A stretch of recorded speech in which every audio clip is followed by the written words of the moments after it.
So hey guys, welcome back to my YouTube channel. So guys, आज हम पढ़ेंगे sequence and series. तो sequence and series को आगे बढ़ने से पहले सबसे पहले मैं आपको ये बता दूं गाइज, अगर आप चैनल में नए हैं तो प्लीज प्लीज प्लीज सब्सक्राइब करें, क्योंकि मैं मैथ्स के और भी वीडियोस डालने वाला हूं। तो बिना किसी टाइम वेस्ट किए हम चालू करते हैं इस टॉपिक को।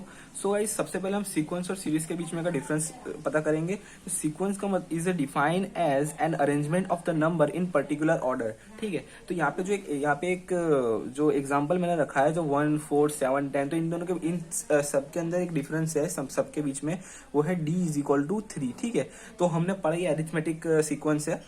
तो ये जो सीक्वेंस है एक सेट ऑफ नंबर होता है। ठीक है, और सीरीज क्या बता रहा है, series is defined as a sum of the elements of sequence. तो अगर मैं इन एलिमेंट्स को प्लस कर दूं 1 + 4 + 7 + 10, तो ये हो जाएगा सीरीज। ठीक है, तो ये हो गया ये जो यहाँ पे एग्जांपल रखा हुआ है 1, 3, 9, 27, तो ये ज्योमेट्रिक है, तो इसकी जो रेशियो हो जाएगी, रेशियो यहाँ पे 3 हो जाएगी। ठीक है, तो अगर मैं इसको अगर मैं प्लस कर दूं, समेशन कर दूं, तो 1 + 3 + 9 + 27 प्लस डॉट डॉट डॉट, तो इससे क्या होगा, इससे हमें सीरीज पता चलेगा। ठीक है, अब ये जो सीक्वेंस है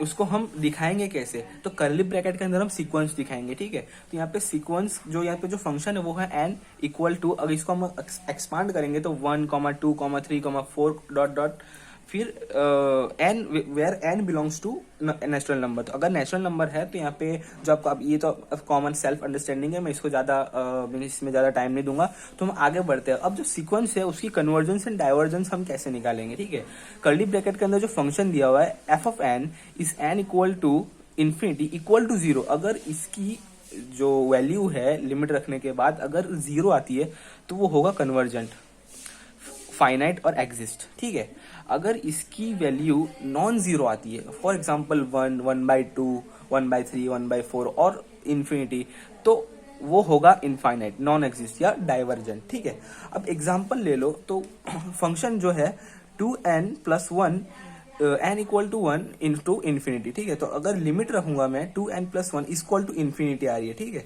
क्योंकि जब जैसे ही हम n की जगह पे इन्फिनिटी पुट करेंगे तो यहाँ पे इन्फिनिटी आ जाएगी, तो ये जो होगा तो नॉट इक्वल टू 0, तो हो जाएगा डाइवर्जेंट। सो गाइस, ये जो मेथड है वो आप देख लो एक बार, कि जो divergence of and convergence of sequence निकालने के लिए हम ये वाला मेथड इस्तेमाल करते हैं, और ये जो है वो मेन फॉर्मूला है। ठीक है, तो इसी के चलते हम सॉल्व करेंगे। तो ये तो मैंने एक छोटे से आपको ये वाला इसको समझाने के लिए मैंने एक छोटा सा ये 2 एग्जांपल लिए हैं। तो यहाँ पे ये जो एग्जांपल है वो कन्वर्जेंट का है। तो 1/n जो फंक्शन है वो 1/n है, n इक्वल टू 1 से इन्फिनिटी तक।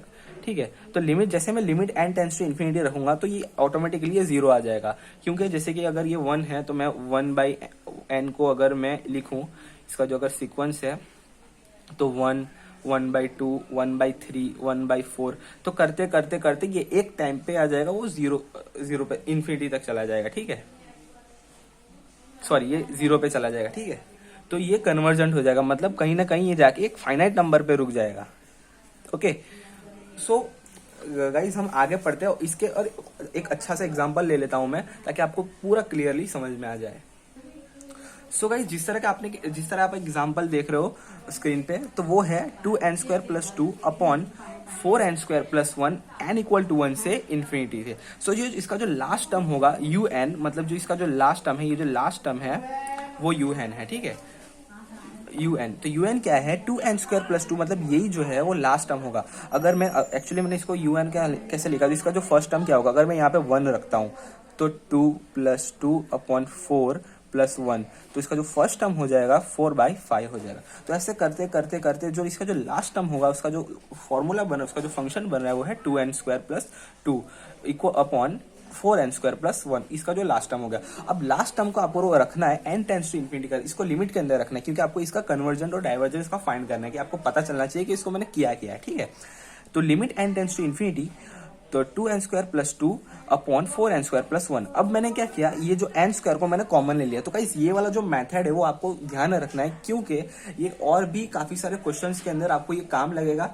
तो मैं यहाँ पे n² को मैंने कॉमन ले लिया है, यहाँ पे बचा 2, और यहाँ पे जो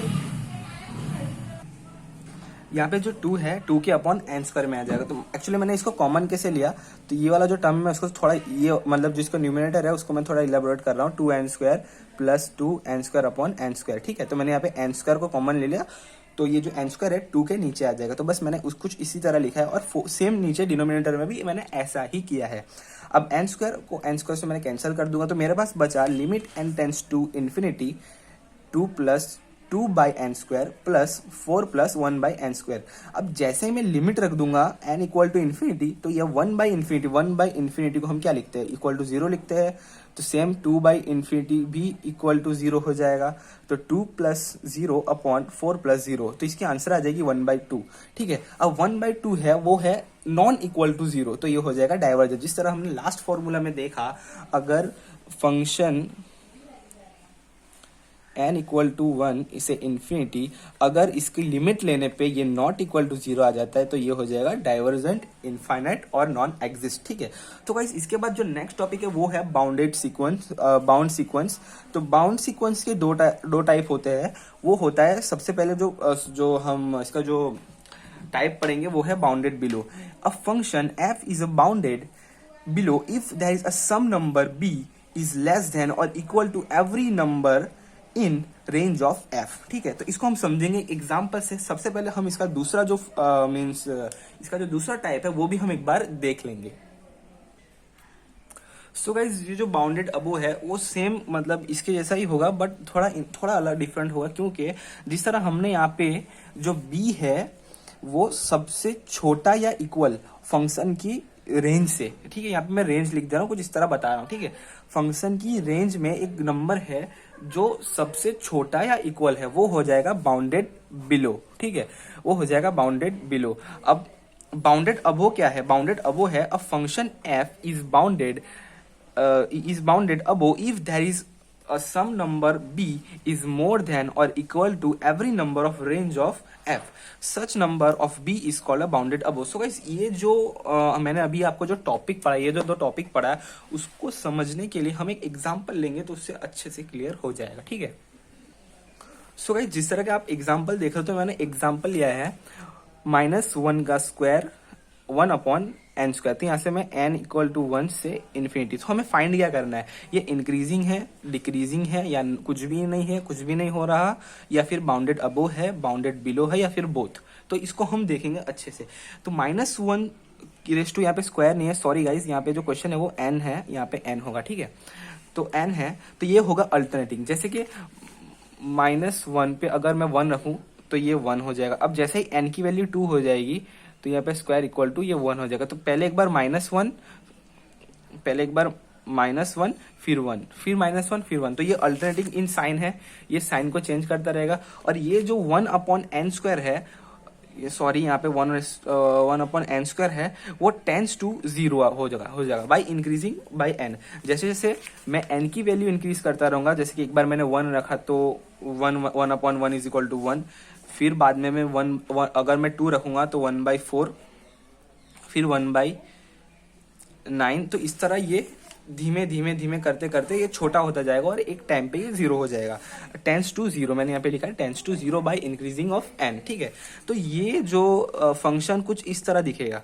-1 अगर जब n रेस टू जब इस फंक्शन के अंदर आप n इक्वल टू 1 रखोगे तो ये कुछ इस तरह आएगा -1। फिर जैसे n इक्वल टू 2 रखोगे तो ये वाला जो टर्म होगा वो पॉजिटिव हो जाएगा और यहाँ पे 4 आ जाएगा, तो 1/4। फिर इक्वल टू जब जैसे अब ये 3 हो जाएगा, ये नेगेटिव हो जाएगा, और ये जो 1 अपॉन एन स्क्वायर है वो 1:9 हो जाएगा, 1/9 हो जाएगा। तो इस तरह ये सीक्वेंस बनेगी, ठीक है।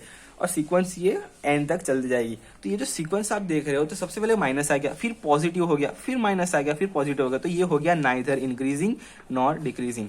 सो अब बात कर लेते हैं, यहाँ पे मैं एक XY ग्राफ बना रहा हूँ, ठीक है, XY ग्राफ बना रहा हूँ। तो आप इसको ध्यान से देखना। ये जो -1 है, मैं इसको यहाँ लेट करता हूँ कि यहाँ पे -1 है, तो मैं यहाँ पे पुट कर रहा हूँ, ठीक है। यहाँ पे -1 पुट कर रहा हूँ, ओके। कुछ कहीं ना कहीं मैं यहाँ पे पुट कर रहा हूँ, क्योंकि जैसे मैंने यहाँ पे 1 रखा, यहाँ पे मैंने 1 रखा, x equal to 1, n equal to 1 रखा,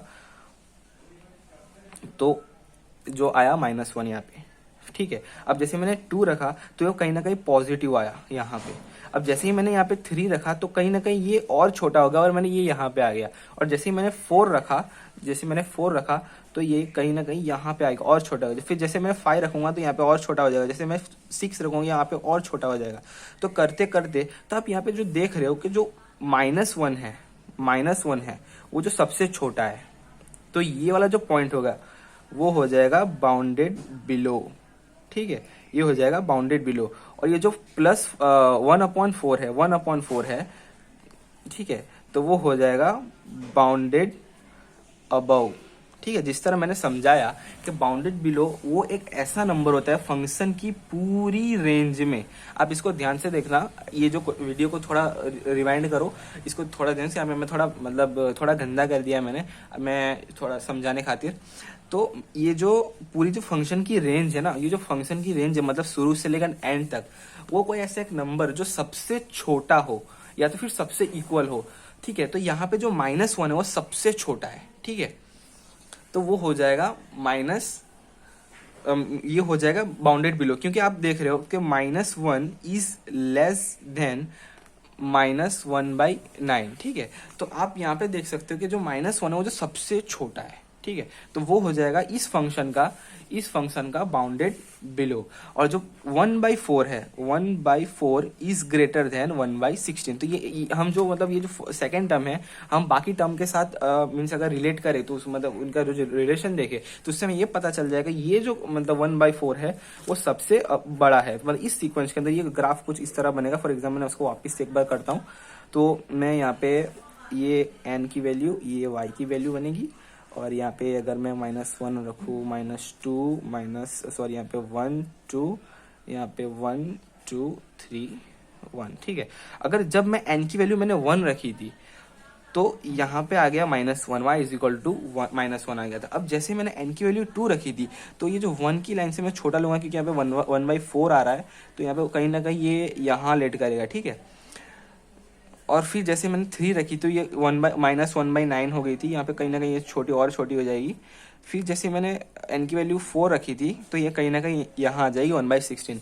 तो गाइस ये जो पूरी ग्राफ बनी है ना वो कुछ इस तरह बनेगी, मतलब कुछ इस तरह बनेगी। मतलब अगर मैं ऊपर और नीचे के नंबर को अलग अलग से डील करूँ तो ग्राफ कुछ इस तरह बनेगी। मतलब अगर पॉजिटिव हाफ में, अगर पॉजिटिव अपर साइड में देखा, फर्स्ट क्वाड्रेंट में देखा जाए, तो ये वाला जो पॉइंट होगा जहाँ पे -1/4 है, सॉरी मतलब 1/4 है, तो वो सबसे बड़ा होगा, तो ये हो जाएगा बाउंडेड अबव, ठीक है। तो -4 होगा, 1/4 होगा वो बाउंडेड अबव, और जो -1 होगा वो जो बाउंडेड बिलो, ठीक है।